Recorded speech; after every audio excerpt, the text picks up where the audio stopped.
I don't even really actually remember what animal noises that I've made, but I just really felt really creeped out.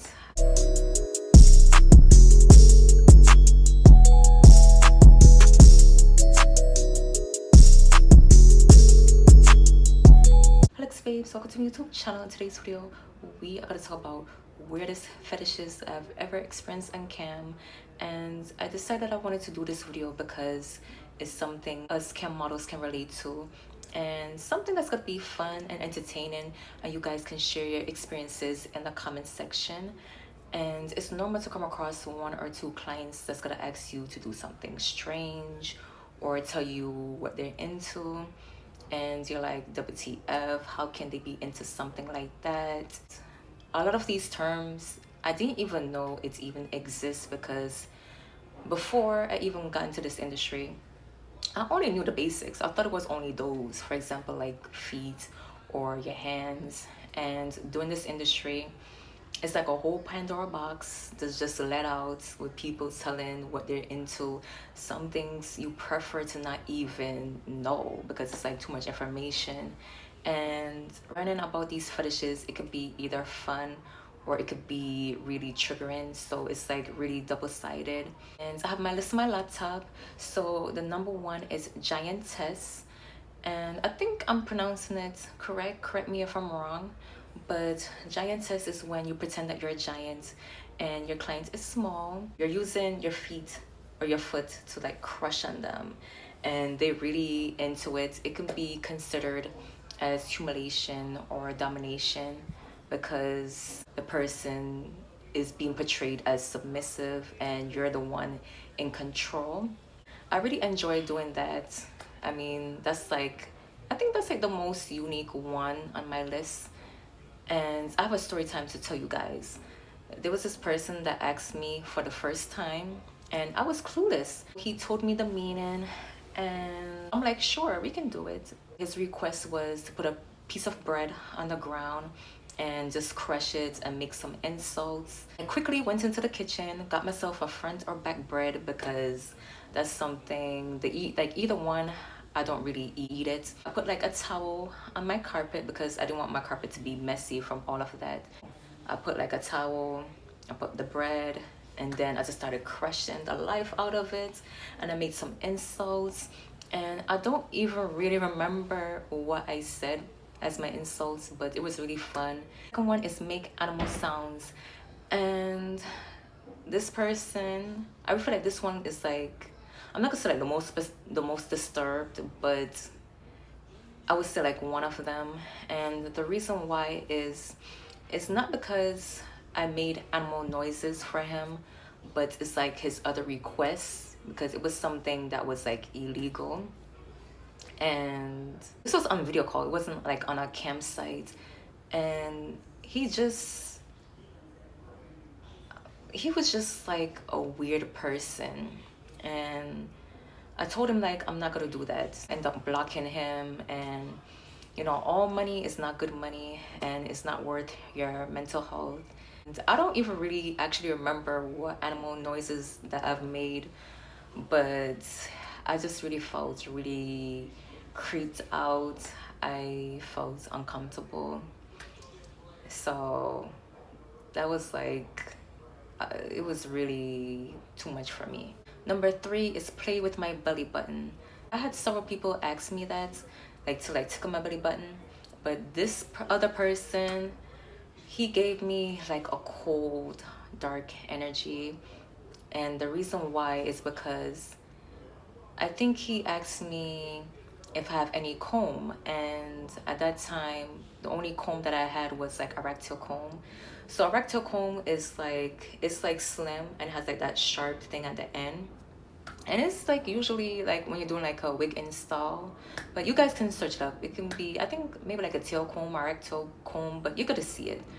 And he told me that he wanted me to use like the sharp end to go in my belly button. Like, are you kidding me? Like, he wanted me basically to hurt myself, you know? And I just, like, my body felt really, it's just, I don't know how to explain, but I had like goosebumps because your belly button is sensitive. Like doing that, you can really actually hurt yourself seriously. So that was really triggering for me. Number four is feederism. So feederism is when your client, which is the feeder, and the person that he's like feeding to is the feedee. This is like recently I know about this. Person asked me to like rate his feedies, and I'm like, I can't do that because it's against the rules. They're not like verified, they're not on here. Things like that, you have to have discernment. You can't just take any private or even like in public, you can't take any requests. If it was like with me, he wanted to like feed me like virtually, like me gets any food that I have and just like eat. I mean, that's fine, especially he's paying for it.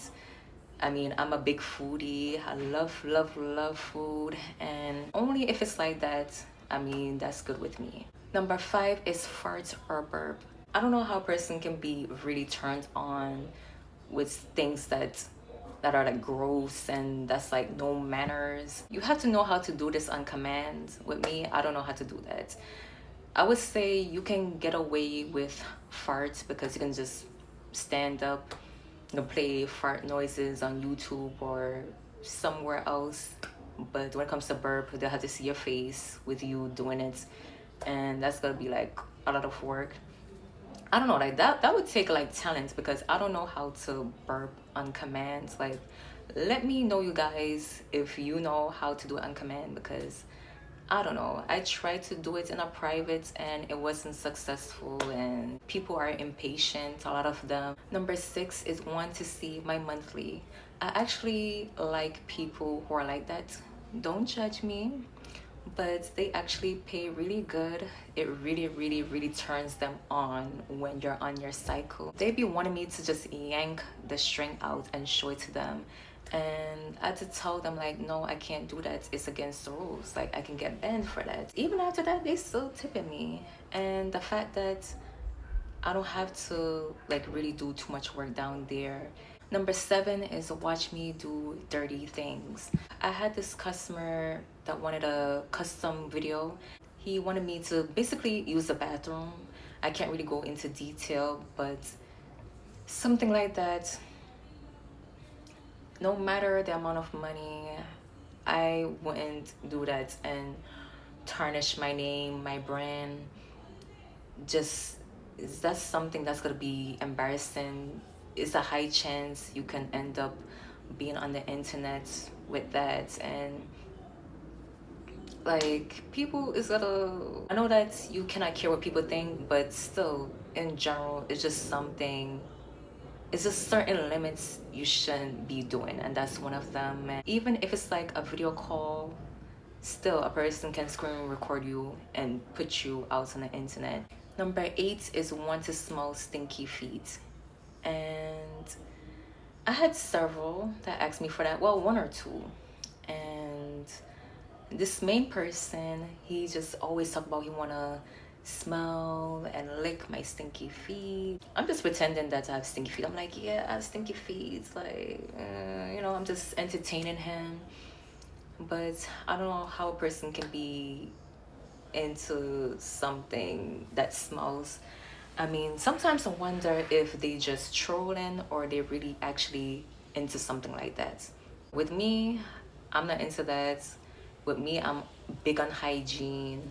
And that's like the last one, and it's buy my panty to smell it. I had a lot of people since from the start with me being in this industry. They want to purchase my panties, and I told them no. The big reason why is I'm from the Caribbean, I'm Jamaican. I believe in people can use your item, like the things that you used, to do voodoo on you. People are really obsessed, some of them, and they will do like a love spell. They can do stuff that will make you go crazy. I've heard some stories, but if it was like a regular like merchandise, like something that I'm not using, for example, I'm creating like a fan t-shirt for my supporters, then that's like different. But if it's like something that I'm using, like my panties, my bra, I would not take that risk. But I'm a spiritual person, so I'm really big on that. That's it for this video. Like, comment, and subscribe, and I'll see you guys in another video. Bye.